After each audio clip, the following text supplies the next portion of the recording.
Hi friends, welcome to SBS கடை. நம்ம சேனலுக்கு என்ன வீடியோ பார்க்க போகிறோம் அப்படின்னு பார்த்தீங்கன்னா, உங்களுக்கு பார்த்தோன்னே தெரிஞ்சிருக்கும். நம்ம போன வீடியோவில் ஒரு பூச்சி தாக்குதல் கம்மிப்படுத்துறதுக்கு நல்ல ஒரு ரிசல்ட் சொல்லியிருந்தோம். அந்த ரிசல்ட் கொஞ்சம் நல்லாவே இருந்திருக்கு.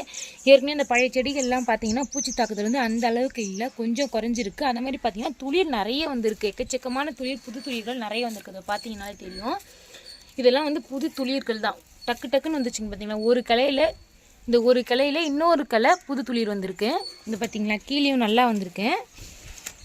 இதெல்லாம் பார்த்தீங்கன்னா இதெல்லாம் ஏற்கனவே இருந்த துளிர்கள் தான். இது பார்த்துருக்கீங்களா, கீழே அடிவேர்லேருந்து அந்த அடிவேர் துளிர்கள் நல்லா நமக்கு வந்துக்கிட்டே இருக்குது. இந்த மாதிரி செடிகளை நிறைய துளிர் வச்சு பனி சீசன் இருக்கு இல்லையா, அதெல்லாம் குறைக்கிறதுக்கு நம்ம டிப்ஸ் சொல்லிக்கிட்டு தான் இருக்கோம். பூக்கள் அதிகமாக பூத்து துளிர் இன்னும் மென்மேலும் அதிகமாக ஆகிறதுக்கும் மொட்டுக்கள் செடியில் எக்கச்சக்கமாக மொட்டுக்கள் வைக்கிறதுக்கு நம்ம இன்றைக்கி ஒரு அருமையான டிப்ஸ் தான் சொல்ல போகிறோம்.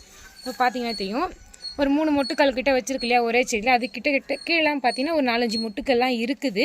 அந்த மாதிரி மொட்டுக்கள் அதிகமாக வைக்கிறதுக்கு ஒரு நல்ல அருமையான டிப்ஸ் தான் சொல்லப்போம். அது என்ன டிப்ஸ் அப்படின்றத வாங்க வீடியோக்குள்ளே வாங்க சொல்கிறேன்.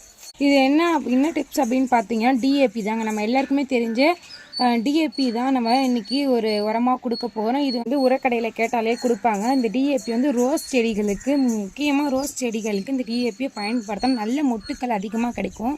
இந்த டிஏபி தான் நம்ம இன்றைக்கி கொடுக்க போகிறோம். அப்படியே நம்ம செடிகளுக்கு தண்ணீர் கலந்து கொடுக்கல, அப்படியே நம்ம உரமாக தான் கொடுக்க போகிறோம். அது எப்படி கொடுக்கணுன்றதை தாங்க சொல்கிறேன். இப்போ இதை எப்படி கொடுக்கணும் அப்படின்னு பார்த்தீங்கன்னா, அந்த செடிகள் இருக்குல்ல, வேருக்கு கொஞ்சம் தூரம் 1 இன்ச் தள்ளி அப்படி லைட்டாக அப்படி பள்ளம் பறித்து, அந்த பள்ளத்தில் சும்மா அதிகமாக போடக்கூடாது, சும்மா லைட்டாக இதோ இவ்வளோ போட்டாலே போதும், போட்டிருக்கிறது தெரியும், இவ்வளோ போட்டு அப்படி லைட்டாக மண்ணை மட்டும் சிரித்து மூடி விட்டுடுங்க. இதே மாதிரி எல்லா செடிகளுக்குமே பள்ளம் பறித்து கொஞ்சம் 1 இன்ச்சு தள்ளி தான் நம்ம கொடுக்கணும். வேர் பக்கத்தில் கொடுக்கக்கூடாது, கொஞ்சம் சீக்கிரம் செடி சாகிறதுக்கும் வாய்ப்பு இருக்குது. நம்ம எட்டையே கொடுத்துட்டு லைட்டாக நம்ம தண்ணி தெளித்து விட்டுக்கலாம். செடிகளுக்கு ஈரப்பதம் இருந்ததுன்னா தண்ணி தெளித்து விட்டுடுங்க. செடியில் ஈரப்பதம் அப்படி இல்லை அப்படின்னா நீங்கள் தண்ணி ஃபுல்லாகவே ஊற்றி விடலாம்.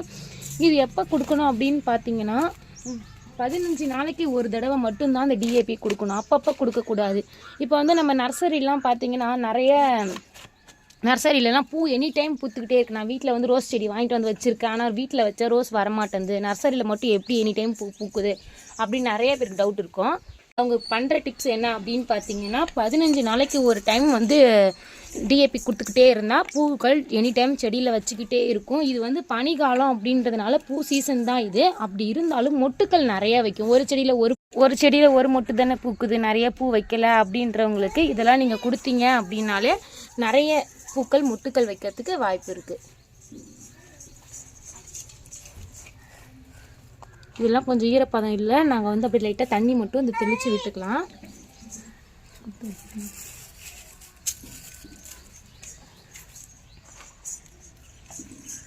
செடிகளுக்குமே நம்ம கொடுத்தாச்சு. இப்போ இது கூட நம்ம லைட்டாக தண்ணி மட்டும் தெளித்து விட்டுக்கலாம். இப்போ நம்ம தண்ணி தெளித்து தான் விட போகிறோம். தண்ணி ஃபுல்லாக நம்ம ஊற்றக்கூடாது, ஏன்னா அந்த டிஏபி கரையிறதுக்காக மட்டும்தான் நம்ம லைட்டாக தண்ணி தெளித்து விடுறோம். நம்ம அதிகமாக தண்ணி கொடுத்தோன்னா அந்த டிஏபியோட சத்துக்கள் ஃபுல்லாக கரைஞ்சி நம்ம பிளான்ட்டில் அடியில் ஓட்டை போட்டிருப்போம் இல்லையா தண்ணியை வடிகிறதுக்காக, அதில் கரைஞ்சி அது டிஏபி ஃபுல்லாகவே கீழே வேஸ்ட் ஆகிடும். அதனால் லைட்டாக நம்ம ஈரப்பதத்துக்கு தண்ணி மட்டும்தான் நம்ம இன்றைக்கி தெளிக்கிறோம். இதுவே மழை பெஞ்சிட்ருக்குது, உங்கள் ஊர் சைடெல்லாம் மழை பெஞ்சிட்ருக்கிறப்பனா மண்ணில் ஈரப்பதம் நமக்கு பார்த்தாலே தெரியும் இல்லையா, அந்த மாதிரி ஈரம் இருக்கிற டைமில் நம்ம தண்ணி தெளிக்க வேண்டாம். நல்ல ஈரப்பதத்துலேயே அதை நம்ம பள்ளம் பறித்து அதை அப்படியே கொடுத்துக்கலாம்.